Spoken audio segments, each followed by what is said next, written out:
और अब बात राहुल गांधी की, जो एक बार फिर से खाट पंचायत करने वाले हैं। जी हां, भारत जोड़ो न्याय यात्रा में राहुल राजगढ़ में 100 खाटों पर किसानों से चर्चा करेंगे। कांग्रेस की कोशिश लोकसभा चुनाव के मद्देनजर किसानों को साधने की होगी।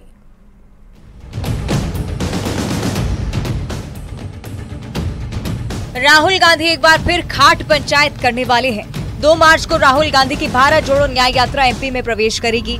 इसके साथ ही राहुल राजगढ़ के ब्यावरा में 100 किसानों के साथ खाट पर चर्चा करेंगे।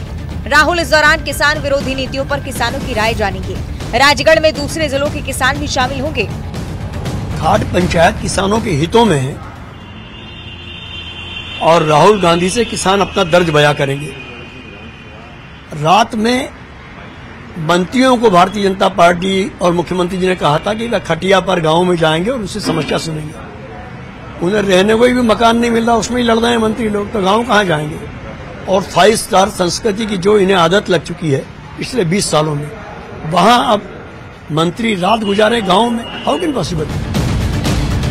उधर राहुल की किसानों को साधने की कोशिश बीजेपी को रास नहीं आ रही है। बीजेपी ने राहुल की यात्रा के साथ ही पूर्व सरकार की किसान नीतियों पर सवाल उठाए। कांग्रेस की खाट जनता ने खड़ी कर दी है, इसीलिए अब जनता याद आ रही है। तो मुझे वो कहावत याद आती है कि अब पछताए का होत जब चिड़िया चुग गई खेत। जब कांग्रेस की यूपीए की सरकार थी तब राहुल गांधी को जनता की फिक्र नहीं थी। कांग्रेस की जब राज्य सरकारें विभिन्न राज्यों में रही, राजकुमार गायब रहे, इटली में छुट्टियां मनाते रहे। अब खाट पंचायत लगाने से न कांग्रेस का कुछ होगा न जनता का मन बदलेगा। यूपी में चुनाव के दौरान राहुल ने खाट पंचायत की थी, लेकिन तब इसका कोई असर देखने को नहीं मिला। यूपी में कांग्रेस ना तो चुनाव में कुछ बेहतर कर पाई थी, ना ही संगठन के स्तर पर मजबूती पा पाई थी। अब ऐसे में राहुल खाट पंचायत एमपी में करने जा रहे हैं। लोकसभा चुनाव के मद्देनजर किसानों को साधने की कांग्रेस की कोशिश कितनी सफल होती है, ये आने वाले वक्त में साफ हो जाएगा। Bureau report, news 18।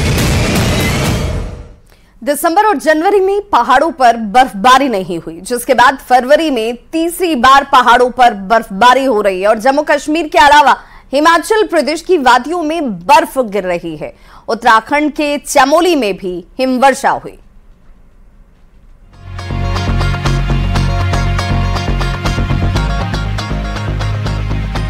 Jammu Kashmir के डोडा का हाल देखिए। वादियों में पूरी तरह सफेदी छाई हुई है। बर्फबारी से पहाड़ियों से लेकर सड़क तक बर्फ की परत जमी हुई है। बर्फ से रास्ते गायब हो चुके हैं। कई गांवों का संपर्क आपस में टूट चुका है। खराब मौसम के बीच एवलांच का खतरा लगातार बना हुआ है। स्नो कटर मशीन के जरिए रास्तों पर जमी बर्फ को हटाया जा रहा है। कई यात्रियों के फंसे होने की भी खबर है, जिससे चुनौती भी बढ़ गई है। अब रास्तों से बर्फ हटने के बाद ही वो सुरक्षित जगह पर लौट सकेंगे। हिमाचल प्रदेश के लाहौल स्पीति से ये तस्वीरें सामने आई हैं। सोमवार से लाहौल स्पीति की कई जगहों पर बर्फबारी हो रही है। केलांग में 2 इंच तक बर्फबारी हुई। इसकी वजह से अटल टनल तक जाने वाले मार्ग में यातायात बाधित हो गया। बर्फबारी से पानी की सप्लाई में भी दिक्कत आने लगी है, क्योंकि पारा लुढ़कने से पाइपलाइन भी जमने लगी है। ऊंचाई वाले इलाकों में स्नोफॉल होने से शीतलहर चल रही है। ठंड भी सितम ढा रही है। किन्नौर में बर्फीली हवाएं चल रही हैं। तापमान गिर गया है। अमूमन दिसंबर और जनवरी के महीनों में पहाड़ बर्फ से गुलजार रहते थे, लेकिन इस बार इस दौरान पहाड़ शुष्क रहे, जो ग्लोबल वार्मिंग का ही असर माना जा रहा है, जिसके चलते किसान और सैलानी बेहद निराश थे।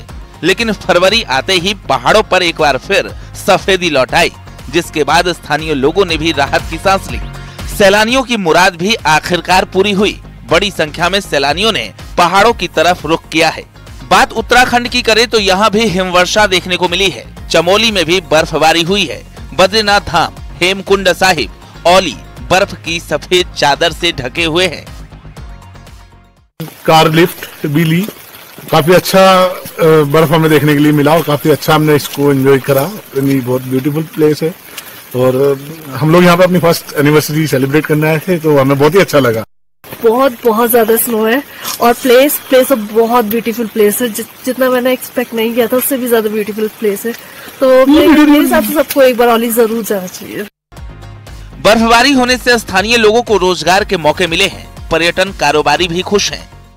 अगर फरवरी की बात करें तो लगभग तीसरी बर्फबारी इस सीजन की पहाड़ों में हो रही है। लगातार बर्फबारी की वजह से जहां निचले इलाकों का तापमान गिर गया है, तो वहीं ऊपरी इलाकों में लगातार बारिश और बर्फबारी का दौर जारी है।